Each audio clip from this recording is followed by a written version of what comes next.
پڑھتے ہوئے محسوس کریں گے کہ ہر جگہ پر ہی تقریباً جہاں پر بھی قرآن مجید فرقان حمید لوگوں کو مخاطب کرتا ہے تو بات توحید سے شروع ہوگی، توحید پر ختم ہوگی، اس لیے کہ توحید قرآن مجید کا مرکزی موضوع ہے۔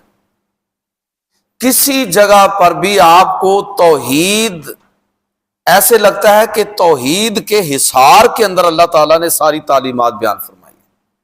وَقَضَىٰ رَبُّكَ أَلَّا تَعْبُدُوا إِلَّا إِيَّاهُ، اب توحید سے بات شروع ہو رہی ہے۔ تیرے رب نے، یعنی پہلا حکم کیا ہے کہ تیرے رب نے اس بات کا فیصلہ کر دیا ہے کہ عبادت صرف اور صرف اسی کی ہے۔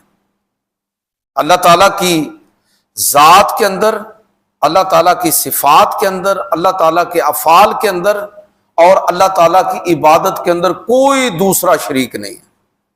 سرے منہ بھی اگر اس میں ملاوٹ ہوئی تو انسان توحید سے نکل کر مشرکین کے دائرے میں چلا گیا۔ وَقَضَىٰ رَبُّكَ أَلَّا تَعْبُدُوا إِلَّا إِيَّاهُ، اور تیرے رب نے اس بات کا فیصلہ کر دیا کہ عبادت صرف اسی کی ہے اور کسی کی عبادت نہیں۔